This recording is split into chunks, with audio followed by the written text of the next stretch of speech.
Alright, welcome back to another Warhammer 40k vlog. And today I have most of my paladins pretty much completely painted. Except for this one demon skull right here, which I need to get the paints for. So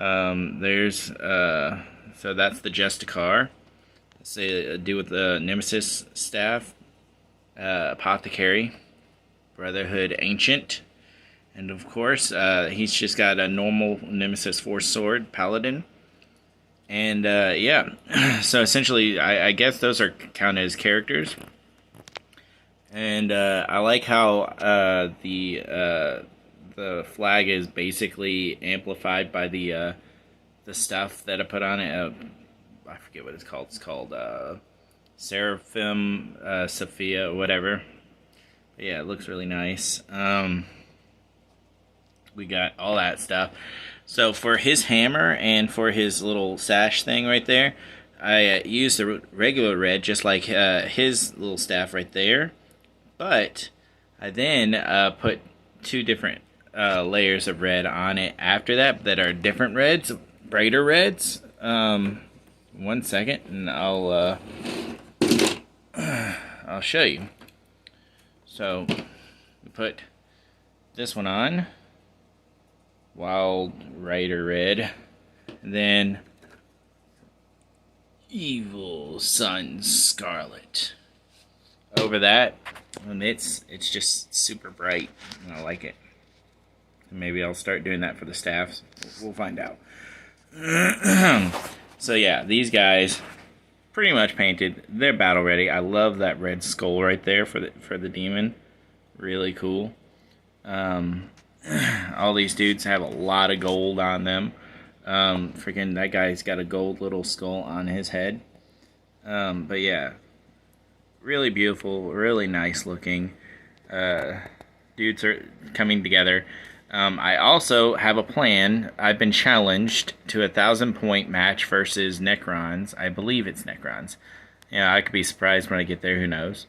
But the 1,000 points match. I'm almost there. I almost have the army I want for that match. I'm gonna, if it's still available, I want to get the Hexfire pack, so I can have 5 more Strike Squad, a Purifier Squad, Castiel Crow, and a Nemesis Dread Knight. Excuse me. With all that stuff and some extra points and stuff like that, I'll be able to have a 1,000-point army. And maybe, if I'm lucky, I'll be able to live stream the whole match. That would be kind of cool. Y'all can see me go versus this dude. So another thing, very, very, very, very, very important that has occurred is I have the new Grey Knight Codex. It's amazing. Let me go take the wrap off of it, and we'll check it out. Alright guys, I'm going to have to do this with my left hand, since I can't really turn this camera upside down. So, here we go. The inside cover is very much the same as the original Grey Knight book. I'm going to do it like this so we can both see. We got this first page, which is amazing. Introduction, contents. Nice little picture right here. Just lore and stuff, which is, stuff I already know. Now, there's something that's been introduced in this codex, which is really cool, is that the Brotherhoods actually play a role in combat, which for the purposes of combat, I'll probably be doing this army right here.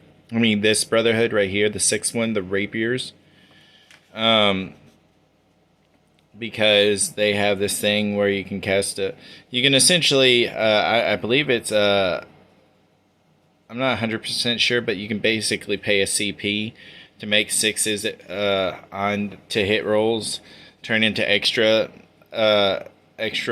attacks or whatever. So basically, let's say you roll 10 die to hit, and 5 of them hit, 2 of them are 6s. That means you get 7 hits, essentially.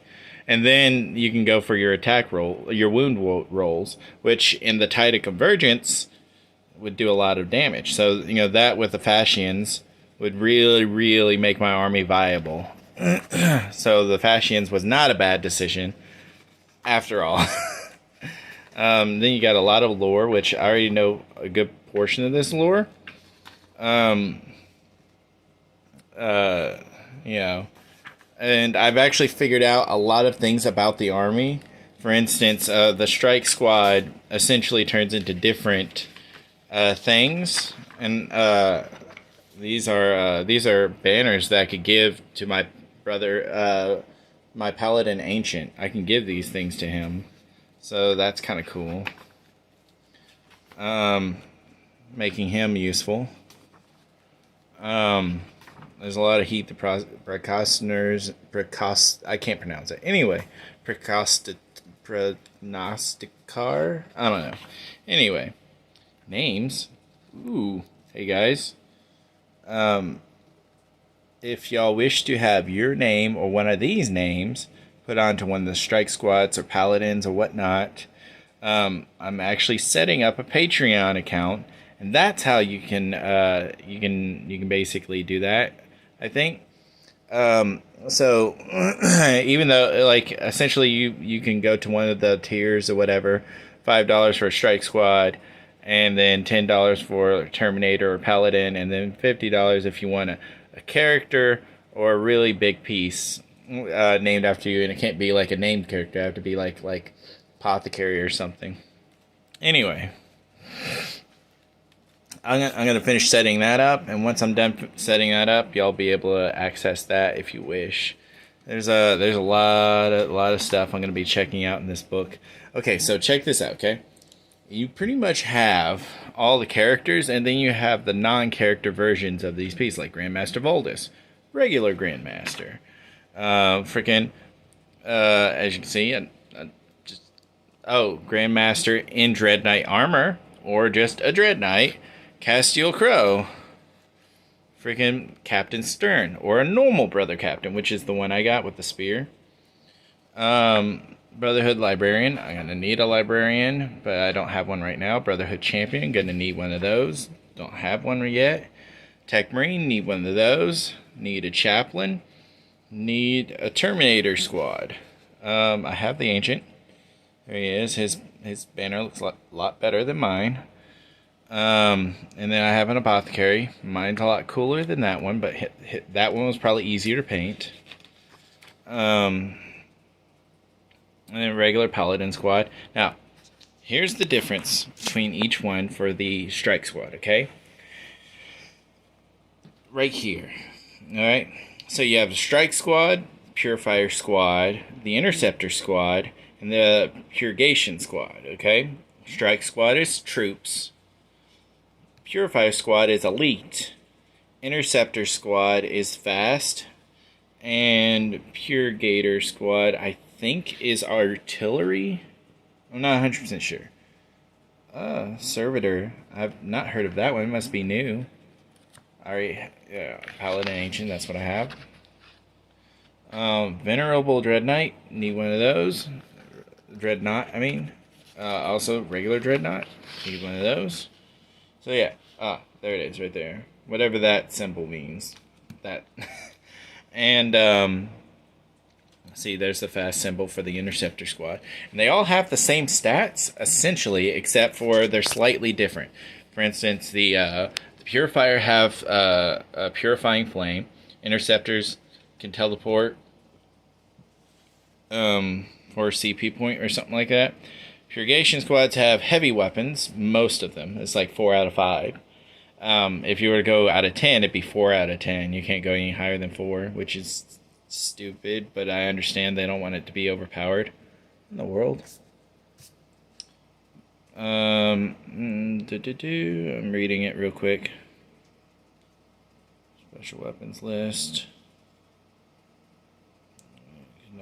On any number of models can have their force swords replaced with the melee weapon. Okay, only 4. Okay, yeah.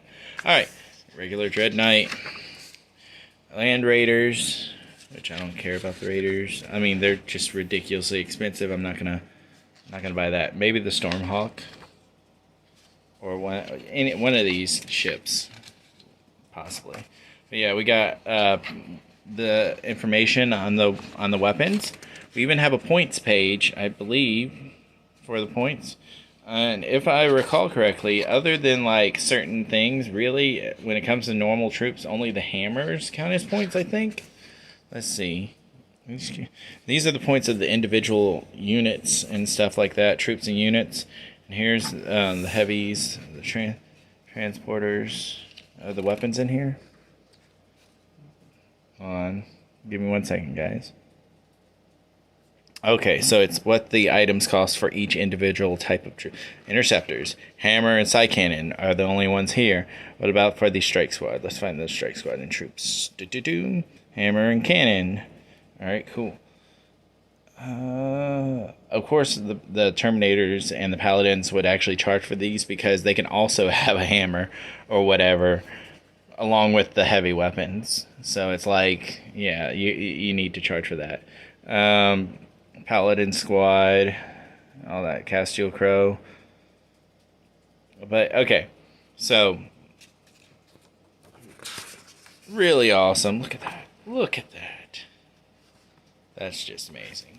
I'm also pretty excited for the. I'm gonna try to hold on this while I talk. I'm pretty excited for the new Grey Knights game about to come out, the Chaos Gate sequel.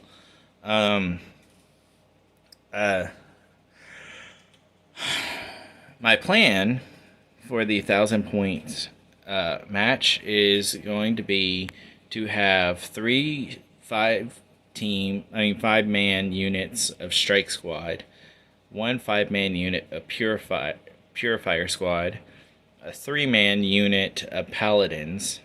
I want to bring a Brotherhood Ancient, a Brother Captain, Castile Crow, Nemesis Dread Knight, and I think that's it, really. And then I want to have certain abilities and whatnot that basically, like, there is, I forget what they're called, but there's a thing I could pay CP to give to my the Paladin squad, essentially.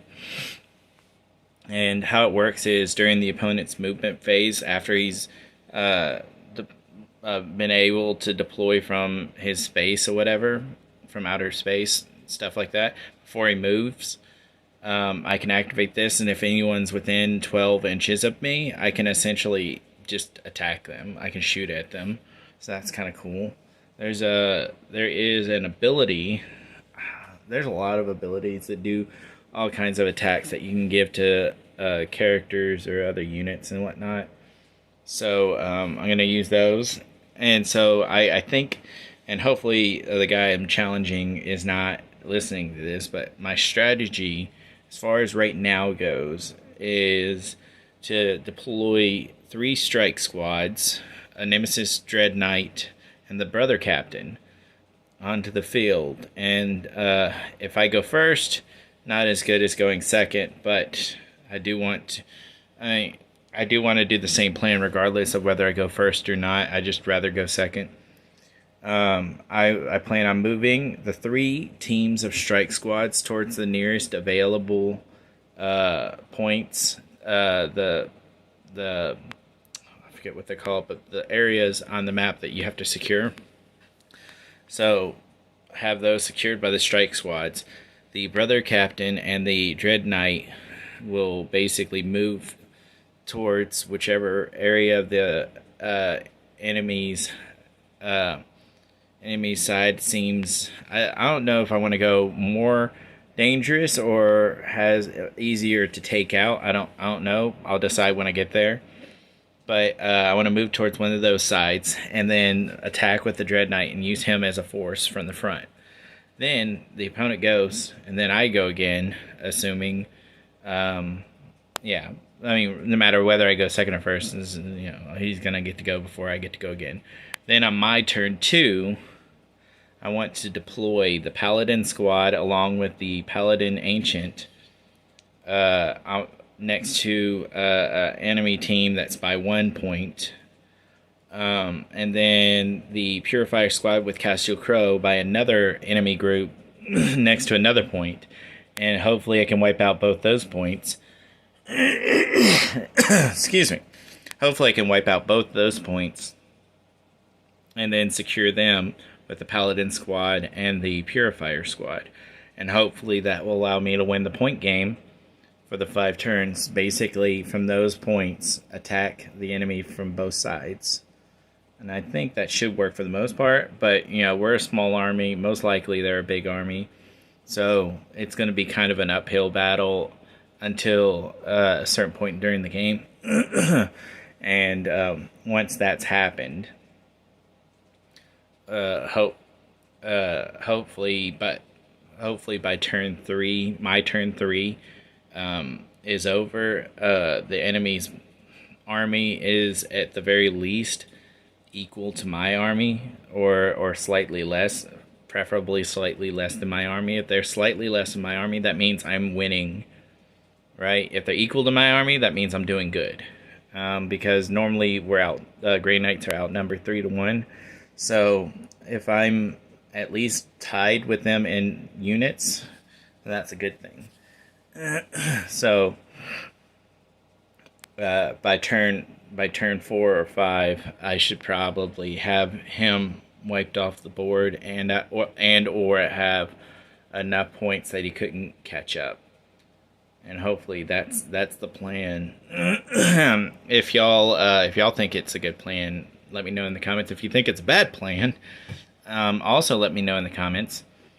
And if any of y'all are Grey Knights people, and you know about Grey Knights, and you have a strategy with the army I have now and what I can get out of the Hexfire kit. I'm trying to talk straight, but I can't.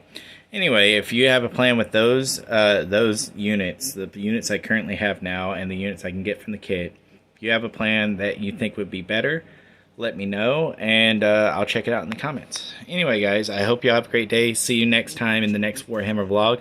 Hopefully we'll have some more units or the Hexfire kit. That would be great. Until then, I'll see you later.